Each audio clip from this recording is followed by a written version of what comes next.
Broadcasting from Boston, Massachusetts, the Smart Cities podcast is the only podcast dedicated to all things smart cities. The podcast is the creation of ARC Advisory Group's Smart City practice. ARC advises leading companies, municipalities, and governments on technology trends and market dynamics that affect their business and quality of life in their cities. To engage further, please like and share our podcast or reach out directly on Twitter at Smart City Viewpoints or on our website at www.arcweb.com/industries/smart-cities.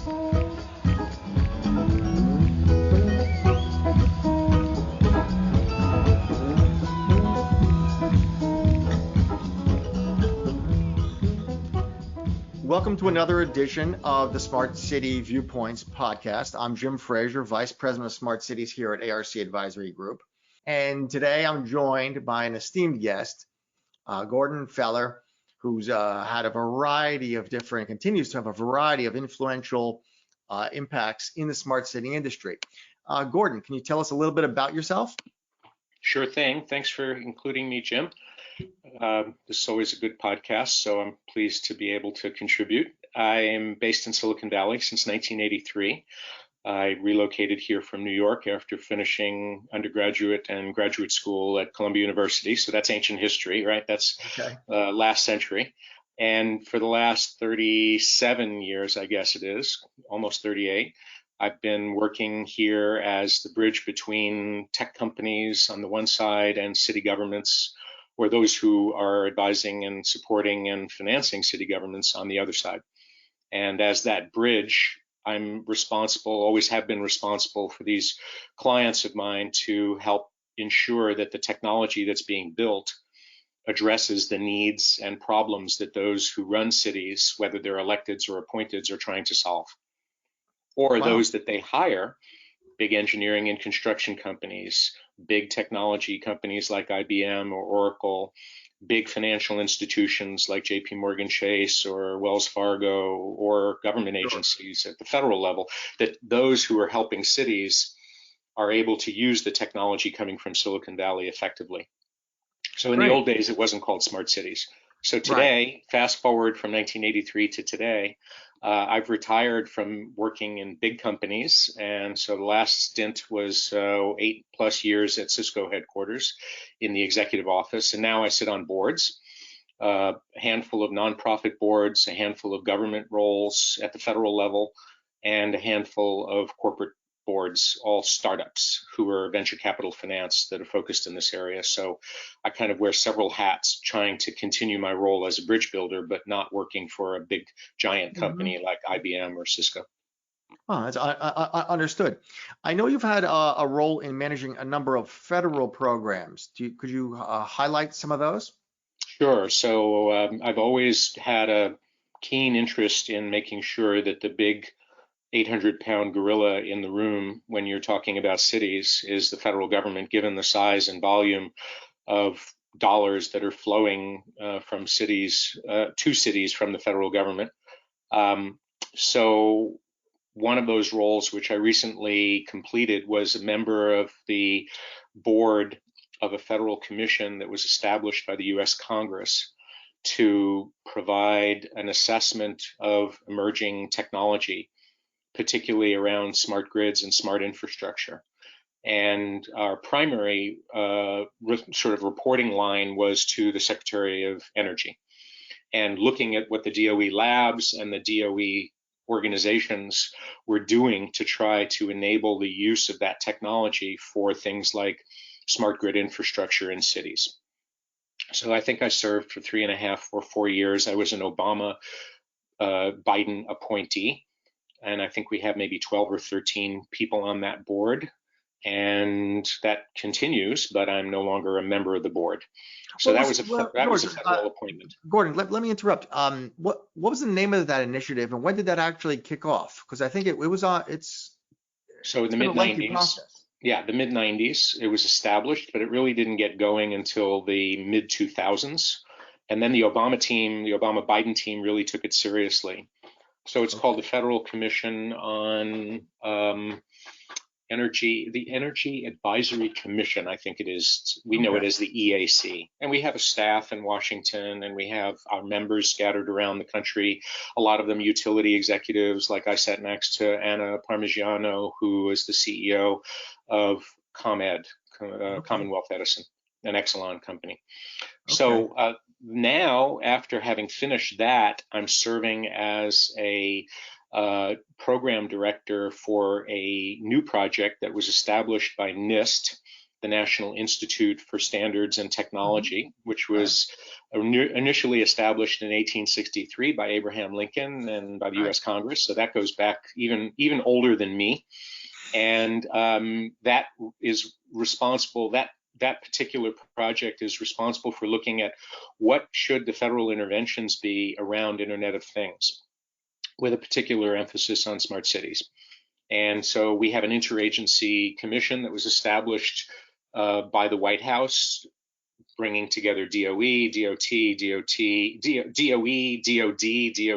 DHS, and a couple of others to try and really look at what federal role would be constructive, what investments in R&D, what standards and protocols, et cetera.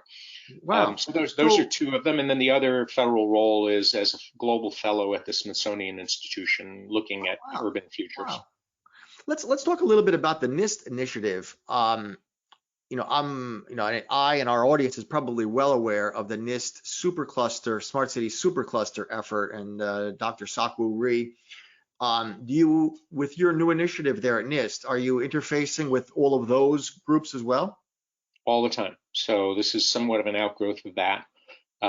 It's in the form of a research grant. There was a competition, and a small team of us came together to propose a project, which ultimately won the competition. So we're joined at the hip with that supercluster effort. Absolutely. So what do you expect the deliverable to be out of that?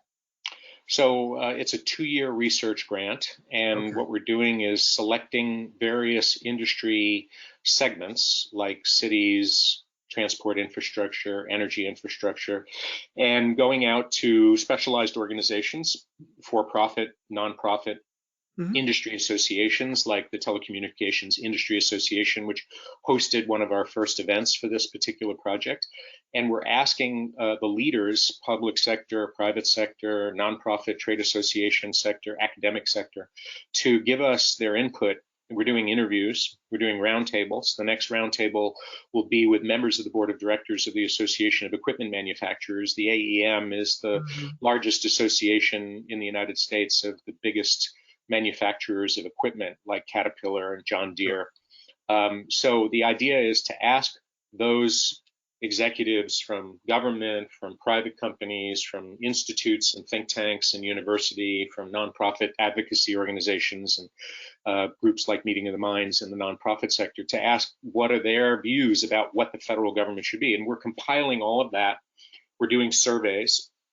We're going to the IoT Council and a bunch of other organizations and asking them to essentially poll their members. We're trying to get the best ideas put forward, and then we're testing which of those ideas meet with the greatest approval. So for instance, should the federal government be doing R&D about securing the data infrastructure that would enable both the privacy of citizens and the security of the data itself from malware and malicious actors? Just to take one example among the list of things that we're polling about. So your team at ARC, we really want to get their input on this, and I'll certainly send you after this podcast interview some of the data, some of the questions that we're asking, so your team can give us their inputs. Sure. No, we appreciate that opportunity, and in fact, we'll extend that also. I know you were, you and your team were tremendous presenters on a recent edition of our IEEE Smart Cities webinar. We've got an ever-growing community of people there that are driving, our planning, smart cities planning standard forward. We'd be happy to circulate any polls or, surveys that you have there through those folks, certainly as well. That covers some of your, federal government participation and initiatives. I know you're also involved with Meeting of the Minds. How did that come to be, and what is it, and where is it going? Meeting of the Minds is a nonprofit organization based here in Northern California. It was born in the early 1990s in the Clinton Gore White House as an initiative that was undertaken after they took office in January of 1993 when the inauguration took place. And shortly after then, the initiative was undertaken and then planted inside the office of the President of the World Bank. And it manifested as Urban Age magazine. And when it was finally finished with its incubation in the World Bank headquarters in 1999, the IRS gave it tax-exempt status as a U.S. registered charitable educational organization called Urban Age Institute. So today, Meeting of the Minds morphed into what it is today is a really effective global network of 30+ thousand leaders from all three sectors, public sector, private sector, and independent sector, all executives running organizations who are trying to understand what are the forces shaping cities. And it's a knowledge exchange network. So if you go to the meetingoftheminds.org website, you'll see there's a blog or regular articles program where thought leaders from those three sectors are invited to post their latest and greatest ideas and to describe initiatives. And I'll give some examples a little later that I think your listeners would really want to know about. Second is a monthly, or now I think it's every 3 weeks, webinars program, sometimes interviews with particular individuals. Like the last one a few days ago was with a woman who's key to the whole effort underway in Paris, describing what Paris is doing to adapt, particularly in the pandemic era, to the ways that smart city initiatives have to be reshaped in an era where COVID has changed a lot of the things that cities can do and must do. Likewise, there are face-to-face convenings. The last one, which was the annual leadership summit, 400+ leaders from, I think, 12 or 13 countries, about 2.5, 3 days of programming that convened in Phoenix with partners like Toyota, who's always been the lead sponsor of the program, and Ford Motor and Arizona State University and the Barr Foundation in Boston, in your neighborhood, and about a dozen other lead sponsors who every year join forces. Microsoft is not just a sponsor, they have an executive on the board of directors. Black & Veatch is not just a sponsor, they have an executive on the board of directors. So it's a very effective network for shared best practices, sharing knowledge, and exchanging more than just ideas and best practices, but looking at specific methods and strategies that are working effectively, and not just for the city executive, whether elected or appointed, but also for those who are engaged in managing transportation systems, managing energy systems, managing water systems, responsible for housing initiatives. So it's a really effective, interesting organization. And I'm not just a founder, but I'm happy to be a board member. And it's run by younger 30-something leaders who have really become, seasoned executives in their careers before Meeting of the Minds and now while they're running Meeting of the Minds. Wow. So you covered an awful lot of ground. What for lack of a better word, call to action are you communicating here? Are you looking for greater participation with some of your federal programs, or to provide educational resources, or for participation with Meeting of the Minds, or something else? Well, all of the above, but I'll say, in addition to people looking closely at what the organizations that I've mentioned are doing, and I try to, help Meeting of the Minds get plugged into all of these as a board member, try to be an active board member to connect the dots. I'm interested in your listeners looking at the whole question of effective partnerships that link companies to cities, because I think this is going to be increasingly important as cities find their budgets so constrained as a result of the pandemic. And it's not just lost revenue and budgets that have cratered, but of course there are now new demands on those budgets, smaller than they were 6 months ago, to try to address some of the pressing problems that have emerged as a result of this, like the public health budgets of cities have grown Sure. substantially. No, So I'm well, particularly interested in getting people to rethink how we do public-private partnerships, and so I'm that's authoring a interesting. series of articles on this subject. Gordon, that's near and dear to my heart. The public works manager, the city manager, not necessarily of the largest cities, but there's a lot of smaller cities of 100,000 people, 200,000 people, 50,000. And unfortunately, they're very often buried with technology vendors and reps and distributors handing out catalogs and emails and webinars, and they don't know what to do first. So that's really one of the inspirations, probably the main inspiration for this IEEE Smart City Planning Guide. That's simply attempting to train people. What's a stakeholder community, what's a user need, what's consensus, and how do you build some kind of reasonable plan? That seemed to be a very, simple, straightforward process to teach. However, we recognize that there are an awful lot of human factors that any of those participant groups might not be aware of. And I'm not just talking about the voter citizen, but also the public works manager, the elected official, the mayor, the police chief might not be conversant in a lot of different things that may not be top of mind today, but might be in a few weeks or months or years, like perhaps infectious disease management, for example. So we had to look at human factors. So that's the more elegant thought that the IEEE is going through on that process. The more basic approach when we think about, well, let me lens it through sustainability, is that there's three pillars there: preserve or enhance the environment, preserve or enhance the human quality of life, meaning jobs and safety and crosswalks and less traffic accidents and all of those things. But doing those first two pillars with an eye on economic viability, because if you can't pay for the first two, well, they're not going to happen. So I came to a lot of the smart city world from lighting and energy. And when that overburdened public works manager or city finance manager looks at his budget, he sees, well, energy savings goes right to the bottom line every day. So that's by far number one. Then there's number two, which is maintenance savings. And arguably, a lot of technology allows us to extend the life of things today. And while that doesn't save capital every day in the dramatic way that energy savings does, it does allow you to redeploy your labor assets.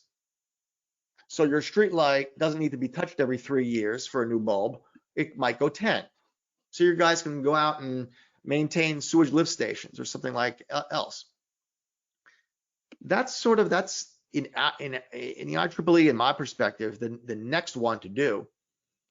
And after that, they get softer. Their human quality of life.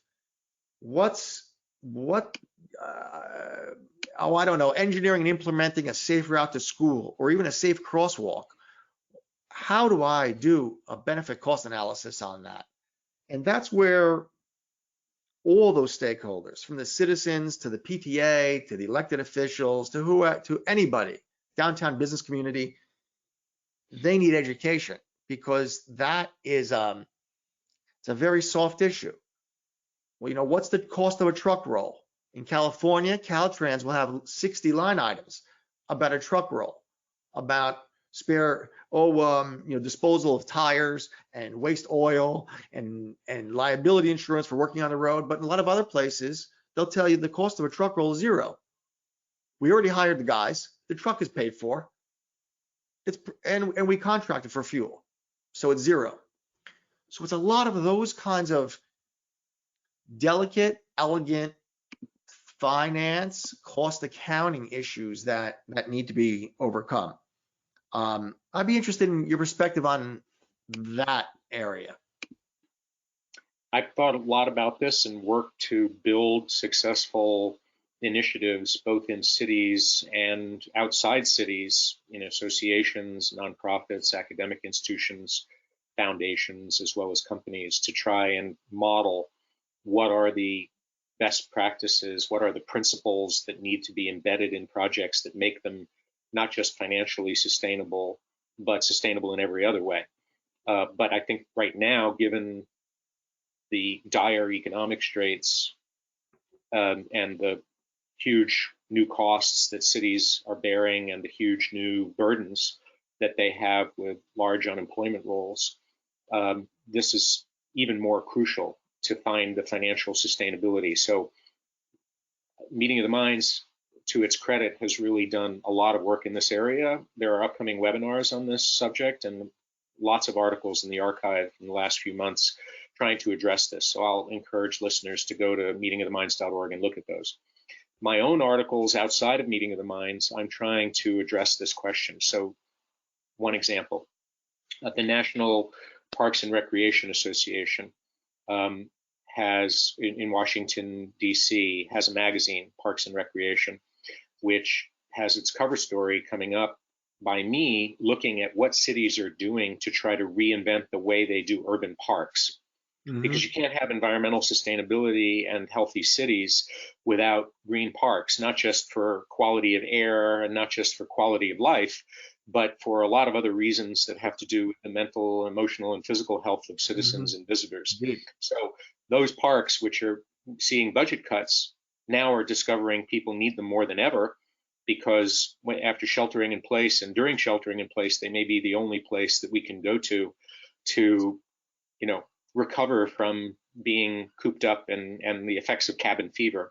Because as you know, after a certain period of cabin fever, there's one phase that follows cabin fever, which is cannibalism. We don't want that. So to prevent cannibalism, we need better urban parks and better financed urban parks. We don't want zombie cannibalism out there. So seriously, there is a working group at the National Academy of Sciences, National Academy of Engineering, Institutes of Medicine, which is the federal agency that was established under the National Research Council to advise Congress and the executive branch about science and technology, where a lot of the Nobel laureates in the United States are all gathered. And we have a working group under the Global Health Program to really look at this problem, and it's called the Forum on Public-Private Partnerships in Urban Health. So we're about to release our report. And, we had the benefit of sponsors and partners, some of the big pharma companies like Novo Nordisk, Novartis, some of the big foundations, Wellcome Foundation, Wellcome Trust, Gates Foundation, which is a small foundation based up in the Seattle area. And what we tried to do is pick their brains and a lot of other brains. And we had about 20 of us in this workshop working group. So the report really puts its finger on a couple of things. And in my keynote, I basically said there are three elements. One is that even though the public sector, where most of the capital in the world is located, even in the private sector, where most of the capital in the world is located and where a lot of it is looking for opportunities to invest, even though the language of those people about risk is different than the language in the public sector about risk, because it's different stakeholders, different shareholders. Indeed. In the private sector, the shareholders, hold share certificates. Say that 3 times fast. Whereas in the public sector, it's citizens with their right to vote and their obligation to pay taxes. So those stakeholders and shareholders, again, speak different languages, but there's a way to bridge that. And the common risks that they both face are where those bridges can be built. So number one is a common language for a common strategy that can address a common problem. And in urban health, it's obvious. Now, of course, we established this working group before the pandemic, but now the work has obviously been elevated in importance, and that's why we're rushing to release this. The second key principle, which is kind of an operating principle, is you cannot do it just where the public sector and the private sector are working, head to head, because they're often in conflict with each other private sector is often suing the public sector. Public sector is often prosecuting or attempting to prosecute wrongdoing in the private sector, contracts that fail, etc. So we think that there's a third piece to the triangle, which is the nonprofit sector, that can really provide a balancing or a shifting of that head-to-head energy that sometimes and often may be conflictual. And so getting those nonprofit executives to not just be advisors, which is the usual role they play, but to be at the table with an equal voice, with an equal potent role, and equal power, all three of them essentially. And this is something which has been very successful in Europe. And they have managed to figure out how to do this tri-sector balancing act. And so I think that that's a key element in the equation, because it turns out there's $1 trillion in the foundation world. A lot of it, of course, locked into endowments. But as the Ford Foundation has recently done with partners at MacArthur Foundation and a few others, they've decided to go and dip into the endowments in a big way. So Ford Foundation is borrowing $500 million against their endowment to dramatically increase, I think triple the size of their investments, namely grant making. Mm-hmm. So you're going to see a huge wave. And these foundations, one of the pioneers was the Barr Foundation. A bunch of other pioneers are now being followed by these big foundations who sometimes are not exactly the first movers, but they do follow aggressively. Kresge was one of the early movers in the foundation world in Detroit and beyond. Mm-hmm. Now Lillian Corral and her team at what's the name of the foundation? I'll think of it in a moment. Their work is really outstanding to try and make smart city initiatives at the urban local level really responsive to citizens, which is where the nonprofits are extremely skilled in that kind of public engagement. So I think that we're trying now pretty effectively to identify what are the best practices and the smart, successful principles for action to get sustainable financing channeled into projects where cities are no longer only the lead, which they can do when they're using taxpayer-only money, but when they tap non-taxpayer money, like from the private sector and the philanthropic sector, they're able to do more things and more flexible things sometimes. So an example, in Sacramento, I've written about, and Meeting of the Minds has published about and webinared about a very interesting public-private partnership linking Verizon with the city of Sacramento, $100 million investment behind that public-private partnership, which did not have to go through the traditional RFP competitive procurement process that most public procurement programs in cities have to go through. They were able to step outside that to try something different.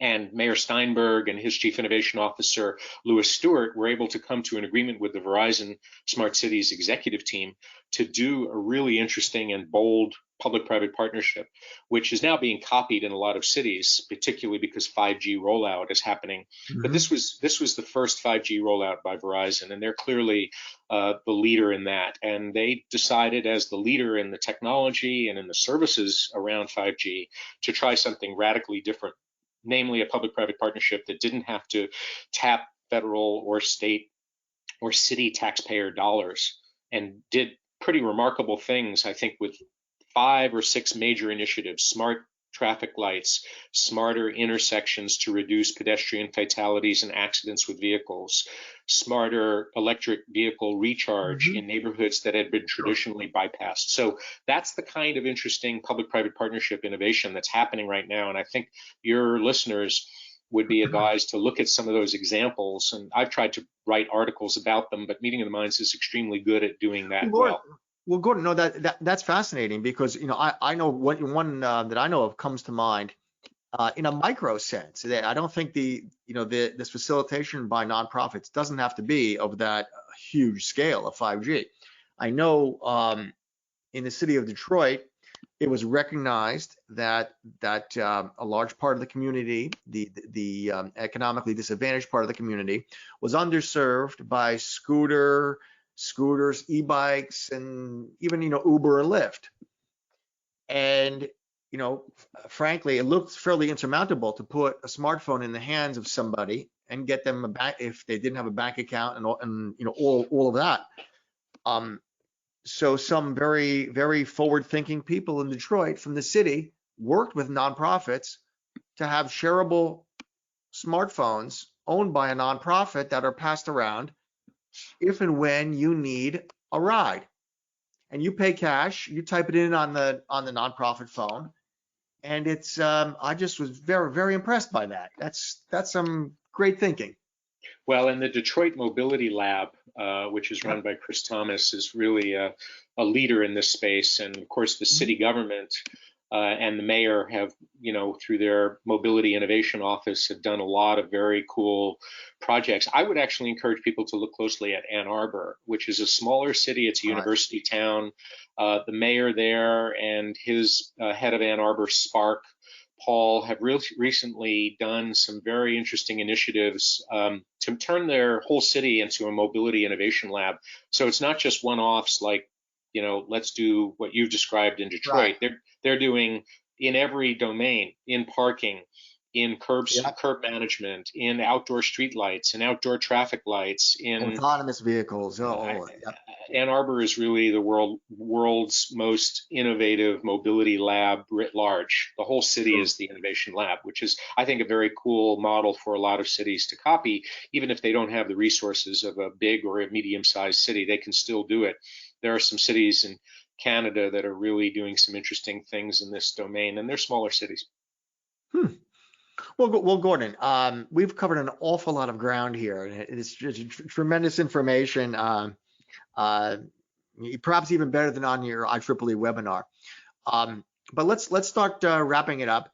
Do you have some closing comments? And then also, how do we get a hold of you and Meeting of the Minds, and what touch points should we know of?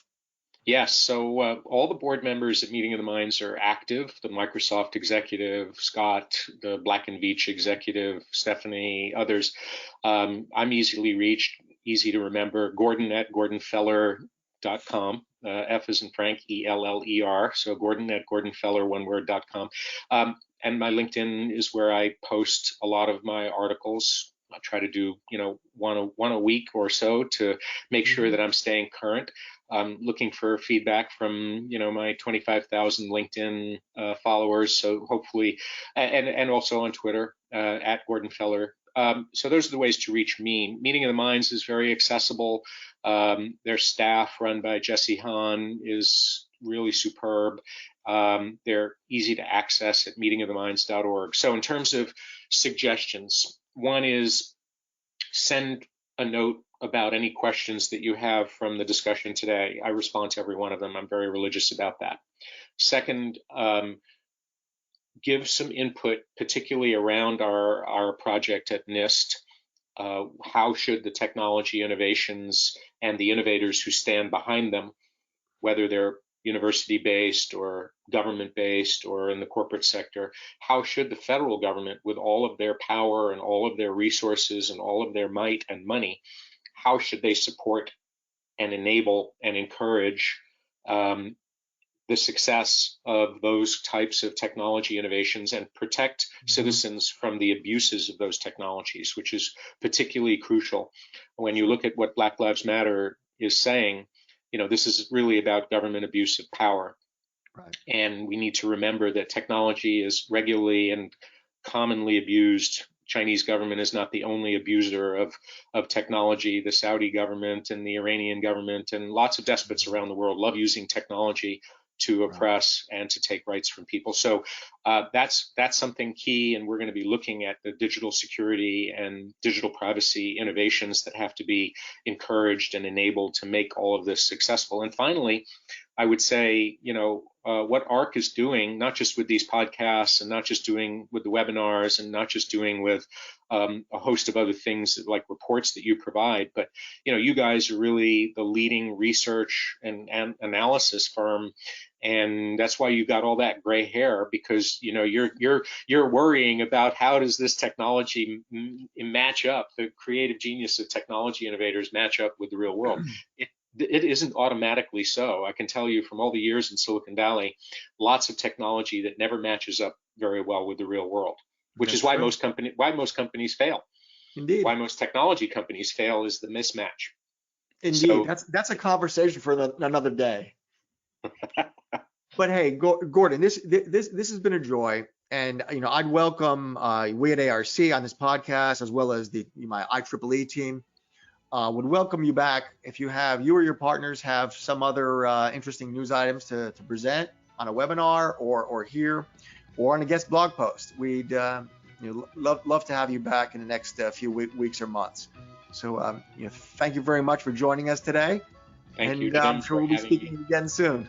See you soon. Thanks. Take care. All right. Broadcasting from Boston, Massachusetts, the Smart Cities podcast is the only podcast dedicated to all things smart cities. The podcast is the creation of ARC Advisory Group's Smart City practice. ARC advises leading companies, municipalities, and governments on technology trends and market dynamics that affect their business and quality of life in their cities. To engage further, please like and share our podcast or reach out directly on Twitter at Smart City Viewpoints or on our website at www.arcweb.com/industries/smart-cities.